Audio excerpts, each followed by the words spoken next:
Hi guys, welcome back to the channel and welcome in day 44 of 100 days challenge and we are going to solve this particular question और CN और COA हम already solve कर चुके हैं। अगर आपने revision कर लिया है आप पॉज करके वीडियो डे 44 तक पहले कंप्लीट कर लो और जो हम क्वेश्चन डेली कर रहे हैं टेलीग्राम व्हाट्सएप ग्रुप पे क्वेश्चन मिल जाएगा आपको, वो क्वेश्चन आप डेली सॉल्व करो और सोल्यूशन देखो अगर आपसे नहीं बनता है तो। क्वेश्चन पढ़ते हैं, सेलेक्ट द करेक्ट स्टेटमेंट्स बोल रहा है क्वेश्चन में। ओके, स्टेटमेंट्स बोला है तो एमएसक्यू भी हो सकता है, ये एमसीक्यू भी हो सकता है, हमें तो सेलेक्ट करना है करेक्ट स्टेटमेंट्स को। ठीक है, क्वेश्चन में मेंशन रहता है गेट में, कोई दिक्कत नहीं है। स्टेटमेंट नंबर 1 पढ़ते हैं, SRTF and LRTF algorithms are always preemptive. Okay, they are telling that कि SRTF मतलब shortest remaining time first and longest remaining type first algorithms are always preemptive, means there will not be situation that they can be non preemptive।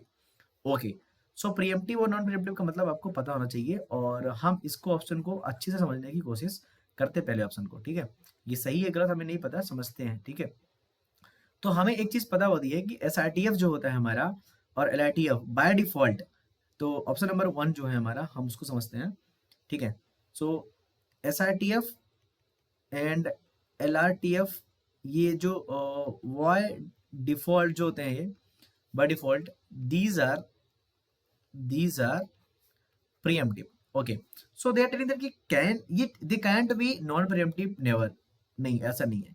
Suppose that मैंने एक question लिया, arrival time यहाँ पे लिया और बस time लिया, दो प्रोसेस लिया, P1 लिया, P2 लिया, इसका अराइवल टाइम यहाँ पे हमारा यहाँ पे P3 लिया। सपोज दैट इसका 0 है, इसका 4 है, इसका 6 है, इसका वर्स्ट टाइम कितना है 4 है, इसका मान लो 2 है, उसका 8 है। Now if you will apply SRTF here, you will apply SRTF here, SRTF, this is the non-preemptive, this is the non-preemptive। So there can be situation you can solve easily. P1 अगर आया तो फिर 4 तक हमने solve किया, P1 को 4 पे P2 आ गया, 6 तो सॉल्व किया, फिर P3 आ गया। अगेन अगर P4 पे हमारा 8 आता है तो अगेन इट विल बी, मान लो suppose it is suppose that 2। Again P5 अगर 10 पे आता है, अगेन सपोज दैट, मतलब क्या है, अगर प्रोसेस जो हमारी आ रही है, जो प्रोसेस हमारी आ रही है, अगर लॉन्गर टाइम की आ रही है, लॉन्गर वर्स्ट टाइम की, तो SRTF हमारा नॉन प्रीएम्प्टिव की तरह भी बिहेव कर सकता है, मतलब इस SRTF हमारा नॉन प्रीएम्प्टिव भी हो सकता है। Now what the LRTF longest remaining time first. So हमारा SRTF कब हो सकता है non preemptive, when longer processes are keep coming. जब हमारी लॉन्गेस्ट प्रोसेसेस आती रहेंगी तो कोई दिक्कत नहीं है, हम प्रीएम्प्ट करना ही नहीं है, क्योंकि हमें शॉर्टेस्ट प्रोसेस को पहले करना है, तो शॉर्टेस्ट प्रोसेस पहले ही आ चुकी है। तो हमारा SRTF प्रीएम्प्टिव और नॉन प्रीएम्प्टिव दोनों तरह हो सकता है कुछ कंडीशंस में। LRTF longest remaining time first, तो देखो इसमें तो क्या रहेगा, अगर कोई प्रोसेस मान लो छोटी आएगी कोई दिक्कत नहीं है, तो LRTF में एक कंडीशन याद रखो हमेशा कि if worst time is equal to 1 for each then it is non preemptive, it is non preemptive. Okay, LRTF algorithm अगर आप अप्लाई करेंगे तो आपको समझ में आएगा, बट आपको याद रखना है कि SRTF में अगर हमारे पास लॉन्गर प्रोसेस अगर रनिंग में आती जा रही है तो हमारा जो एल्गोरिथम होगा वो नॉन प्रीएम्प्टिव हो सकता है। LRTF में अगर हमारा जो वर्स्ट टाइम हुआ अगर 1 हुआ, हमारा 1 हुआ, देखो LRTF में होता क्या है, लॉन्गेस्ट रिमेनिंग टाइम फर्स्ट में, सो हमारे पास P1 है, P2 है। ठीक है, और P1 है, P2 है, इसका अराइवल टाइम यहाँ पे मान लो 0 है, इसका फर्स्ट टाइम यहाँ पे 4 है, इसका मान लो 2 है, और इसका मान लो 1 है, मान लो इसका 1 है, और इसका हमारा इसका फर्स्ट टाइम मान लो 5 है। ठीक है, तो यहाँ पे प्रीएम्प्शन आसानी से हो जाएगा। कैसे, देखो जिससे मान लो हमारा P1 है, P1 हमारा रन किया, कितना रन किया, P1 हमारा रन किया 1 तक, क्योंकि 1 में हमारा P2 आ रहा है, 1 तक रन किया P1, तो हमारा ये टाइम कितना बचा 3। तो यहाँ पे इसका आसानी से प्रीएम्प्शन हो जाएगा, क्योंकि यहाँ पे लॉन्गेस्ट रिमेनिंग टाइम फर्स्ट को पहले करना है P2 को, तो P2 आ जाएगा P1 के बाद, तो प्रीएम्प्शन तो हो जाएगा। बट अगर वर्स्ट टाइम, अगर मान लो हमारा जो वर्स्ट टाइम सबका 1 हो गया, 1 सबका worst time, then LRTF will behave like a non-preemptive algorithm। So this statement is wrong and this question is framed by me only. This is not a question that you will find anywhere. Maybe you can find, but this question I framed by myself. And when I studied and I took my notes. Okay, I'm not saying that key I made. Okay, so this statement is wrong. So SRTF and LRTF algorithms are always preemptive. This is true, but means there will not be situation that they can behave. They should be behave non-preemptive. So they can behave like a non-preemptive. This statement is wrong. Correct बताना है, ठीक है। Round robin algorithm में behave non pre-emptive but it can not behave like FCFS। This is wrong. अगर आपने notes में देखा हो तो रॉबिन राउंड क्या होता है, रॉबिन राउंड में हम जैसे तीन प्रोसेस है, P1 को दिया, P2 को दिया, P3 को दिया, फिर P1 P2 P3। तो जनरली रॉबिन राउंड क्या होता है, प्रीएम्प्टिव होता है, सबसे खतरनाक और सबसे अच्छा एल्गोरिथम है प्रीएम्प्टिव में, जो प्रैक्टिकली यूज होता है हर जगह। लेकिन it can behave non pre-emptive but it can not behave like FCFS. नहीं, ऐसा नहीं है, होता है, मैं प्रूफ करके दिखाता हूँ। देखो अगर मान लो हमारे, देखो रॉबिन राउंड में हमारे पास क्या होता है, टाइम क्वांटम होता है, ठीक है। टाइम क्वांटम की अगर बात करें, अगर टाइम क्वांटम हमारा बहुत ज्यादा बड़ा हो गया, अगर टाइम क्वांटम बहुत ज्यादा बड़ा हो गया तो हमारा क्या होगा, ये एफसीएफएस की तरह बिहेव करेगा, और एफसीएफएस हमारा क्या है, नॉन प्रीएम्प्टिव है, simple.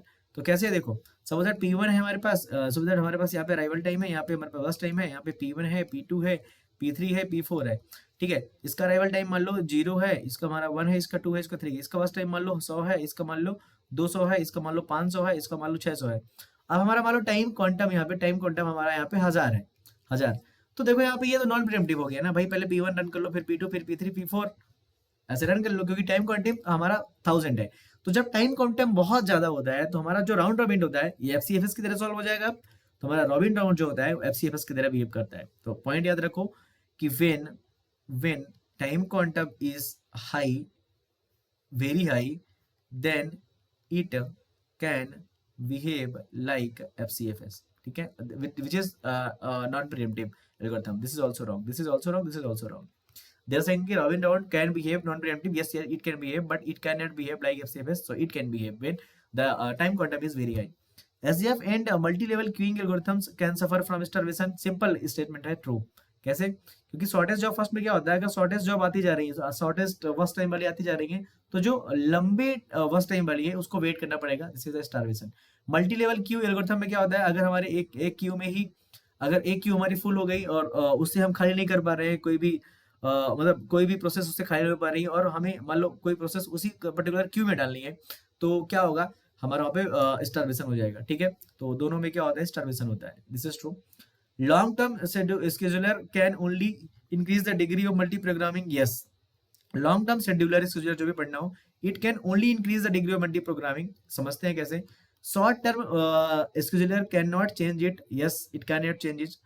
Mid term scheduler can both increase and decrease the degree of multi programming. This statement is true. अब इसको मैं पूरा समझा देता हूँ आपको, तो ये जो स्टेटमेंट है आपको समझ में आ जाएगा। So degree of multi programming का मतलब पहले आपको समझना पड़ेगा। डिग्री ऑफ मल्टी प्रोग्रामिंग का मतलब होता है कि how many processes are in the main memory, how many processes are in the main memory. This is called the degree of the multi programming. Okay, so let take this page. Okay, so समझो degree of multi programming होता क्या है। Degree of multi programming, देखो number of processes in main memory is called degree of multi-programming. Okay, now so we have a main memory, we can say that we have a main memory, we have a main memory. Okay, so suppose that we have a two processes, P1 is there, P2 is there, so what is the degree of multi-programming? That is a 2. Okay, now we know that ki whenever the program is there in the secondary memory, this is not the process, this is the not a process, this is a program. Now we are bringing the process program into the main memory. Whenever the program is in the secondary memory, this is called the new state. This is what new state, and this is what in main memory where we are ready, we are coming, this is the ready state. Now after that we will give it to the processor, that is the run state. We know that. Okay, now see that. So हमारा काम कैसे होता है, हमारा new से ready तक लाने में के लिए लॉन्ग टर्म स्केड्यूलर का काम होता है, एलटीएस का। तो it can only increase the degree of multi programming, क्योंकि न्यू कहाँ है, हमारा सेकेंडरी मेमोरी में है। सेकेंडरी मेमोरी से हम रेडी प्रोसेस में ला रहे हैं, मेन मेमोरी में ला रहे हैं, रेडी स्टेट में ला रहे हैं। तो मेन मेमोरी में नंबर ऑफ प्रोसेस इंक्रीज कर रहे हैं, किसके द्वारा, लॉन्ग टर्म शेड्यूलर या शेड्यूलर जो भी बोलो। तो एलटीएस का काम क्या होता है, न्यू से रेडी में लाने में। अगर हम न्यू से रेडी में ला रहे हैं, मतलब एक प्रोसेस हम कहाँ ला रहे हैं, मेन मेमोरी में, और ये हमारा डिग्री ऑफ मल्टी प्रोग्राम क्या करता है, इंक्रीज करता है। इसके बाद कुछ काम नहीं है एलटीएस का। तो long term scheduler can only increase the degree of multi programming, this is true. Now अब शॉर्ट टर्म शेड्यूलर क्या होता है, देखो हमारे पास यहाँ पे एलटीएस ने मान लो 3 प्रोसेस ला दी, P1, P2 and P3। Now इनमें से किसको रन कराना है, इसमें से किसको रन कराना है, वो कौन चूज करेगा, short term scheduler. Now short term scheduler का कुछ रोल है क्या बढ़ाने में डिग्री ऑफ मल्टी प्रोग्रामिंग या घटाने में, नहीं, क्योंकि ये वाला पार्ट पूरा रन वाला, रेडी वाला पूरा मेन मेमोरी में हो रहा है। तो एसटीएस जो है, शॉर्ट टर्म शेड्यूलर जो है, उसने मेन मेमोरी में कोई प्रोसेस लाई ही नहीं है, उसने मेन मेमोरी से मेन मेमोरी में ही डाली है। तो डिग्री ऑफ मल्टी प्रोग्रामिंग में कोई इफेक्ट तो पड़ा नहीं। तो लॉन्ग टर्म शेड्यूलर जो होता है only increase, short term scheduler जो होता है नो इफेक्ट, क्योंकि हमारा ये रेडी से कहाँ ले जा रहा है, रन में, और रेडी और रन दोनों स्टेट कहाँ पे, मेन मेमोरी में है, तो प्रोसेस तो इंक्रीज हुई ही नहीं। Now what is the mid term scheduler? Mid term scheduler, okay, suppose that one process is running, समझने की कोशिश करो, मैं जल्दी समझा रहा हूँ। एक one process is running, okay, suppose that it want IO, so यहाँ पे हमारा जो प्रोसेस हो जाएगा वेट में चला जाएगा, वेट में, तो रन के बाद खा जाएगा वेट में। देखो टर्मिनेट भी हो सकता है, अगर हमारा एग्जीक्यूट होने के बाद पूरा काम खत्म होकर टर्मिनेट हो सकता है, बट वेट में चला गया अगर वेट में। नाउ अगर वेट में जाने के बाद अगर इसने अपना मान लो आईओ लिया, आईओ कंप्लीट किया, अगर जब वेट में गया तो क्या हुआ, इसको बोलते हैं स्वैप आउट हुआ। क्या हुआ? स्वैप आउट हुआ, रन से यहाँ गया तो। नाउ अगेन अगर वेट से अगेन हम इसको रेडी में डाल रहे हैं तो इसको बोलते हैं स्वैप इन। तो जब वेटिंग वाला फेज होता है ये अगेन हमारा सेकेंडरी मेमोरी में होता है। तो जब हमारा रन से सेकेंडरी में वेट में गया, रन से वेट में मतलब सेकेंडरी मेमोरी में गया, मतलब डिग्री ऑफ मल्टी प्रोग्रामिंग क्या हुई? डिक्रीज हुई। डिग्री ऑफ मल्टी प्रोग्रामिंग का मतलब ही है number of process in the main memory. जब रन से वेट पे जाते हैं मतलब सेकेंडरी मेमोरी में प्रोसेस चला जाता है, और डिग्री ऑफ मल्टी प्रोग्रामिंग क्या होता है? डिक्रीज हो जाता है। अगेन जब हम इसको स्वैप इन करेंगे मतलब ऊपर ले जाएंगे, रेडी में ले जाएंगे, अगेन इसको अगेन रेडी में डालेंगे तो फिर से मेन मेमोरी में जाएगी, और मेन मेमोरी में जाएगी तो डिग्री ऑफ मल्टी प्रोग्रामिंग क्या होगा? इंक्रीज होगा।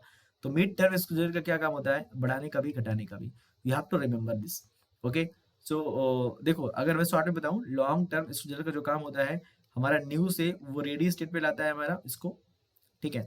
Short term scheduler chooses one of ready process, और मिड टर्म स्केड्यूलर का काम जो होता है swap in and swap out का।